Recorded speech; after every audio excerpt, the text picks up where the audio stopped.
lagi niyo pong pakatatandaan, sa gobyerno ni Pangulong Bongbong Marcos, lagi po kayong aalalayan at lagi po kayong susuportahan at hindi po kayo tatalikdan o tatalikuran ng gobyerno ni Pangulong Bongbong Marcos. Pati nga yung isang nakita ko doon dito sa balita, pati yung isang munisipalidad na nasira, kumbaga nag-donate na si Pangulong Bongbong Marcos upang agad-agad na makumpuni yun pong munipasilidad nila o tinatawag na munisipyo ho in Tagalog, mga kababayan. Ayan Kaya wag nyo nga hanapin, magsasabi na naman kayo mga DDS, nasaan ang presidente, bakit pinapabayaan yung mga yung mga biktima ng lindol? Nandyan po mismo ang ating presidente. Kumikilos, gumagalaw, nagtatrabaho po, mga kababayan. Meron nga akong iba, meron akong kakilala na iba ho, mga bossing chipamo sir. Mismo yung syudad nila na apektado po ng lindol. Pero wala sa Pilipinas. Yung mga kampo ho, yung mga kampon po ng mga DDS, mga kababayan. Di ba ang tumatayo na mayor diyan sa Davao ay si Baste Duterte, dahil nga po yung tunay na mayor, mga kababayan, ay naging karton at yun nandoon sa loob ng The Hague. Di ba si Mayor Baste ang mayor diyan sa Davao, mga bossing? Di ba? Ngayon, pwede ba kaming magtanong, nasaan ang mayor ninyo? Ano ang ginagawa ng mayor ninyo? Kasi nakita namin dito sa balita na si Barbie daw po, mga kababayan, ay naispatan daw po sa China immigration. Ibang klase, Addictus Rex. Parang wala namang hiya yung mga ganyang mga politiko. No, parang walang pakialam. Walang pakialam. Lumindol sa bayan namin, kasama kami sa sa mga natamaan ng lindol. Ay hindi, sige, magcha-China ako. Tsaka ano kaya ang ginagawa ni Baste Duterte sa China, mga bossing? Ano po? Ano kaya ang ginagawa ng mayor ng Davao na kasama po sa, tama ba? Di ba pati Davao nasa lanta din? Kasama din sa tinamaan ng pagyanig ho, mga kababayan. Ano kaya ang ginagawa ng mayor ng Davao doon po sa China? Hihingi po ba sila ng asylum? Hihingi ng tulong?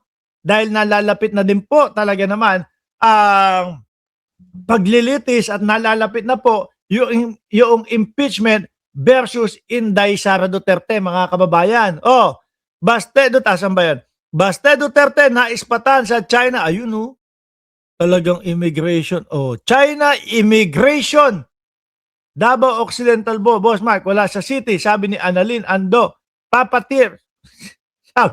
sabi ni Marian, papatira. Grabe ka naman.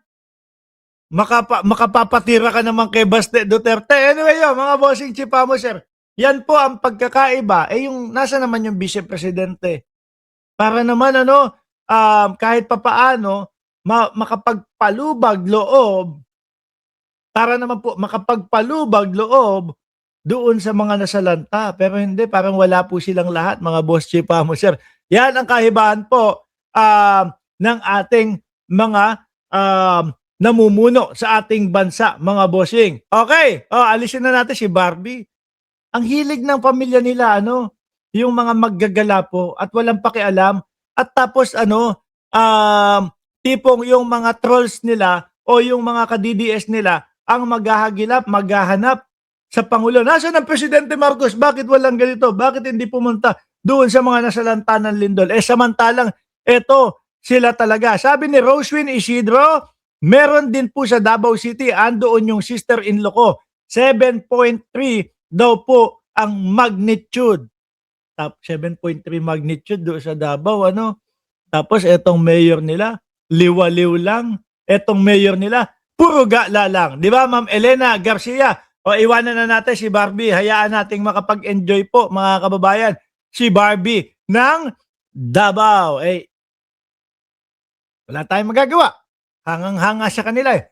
Yung mga Dabawenyo, mga bossing, hayaan na natin sila, bahala sila diyan. Pero uulitin ko po mga kababayan, kami po ay, nakikiramay doon sa mga kung meron mang namatayan, kami po ay nakikiramay doon sa mga nasalanta po ng lindol, mga bossing. Kaya lang, mayor ng Davao, ayan, no, gala.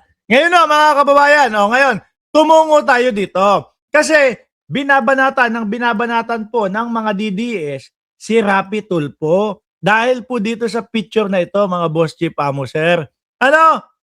At nung isang beses nga, pati po si Pulong Duterte, mga kababayan, ay bumabanat na din kay Rapi Tulfo na kinaugatan po ng pagsagot ni Senator Rapi Tulfo dito kay Pulong Duterte na pumunta ka doon sa aking tanggapan at makikita mo daan-daang mga Pilipino ang nakapila at humihingi ng tulong doon sa Rapi Tulfo in action.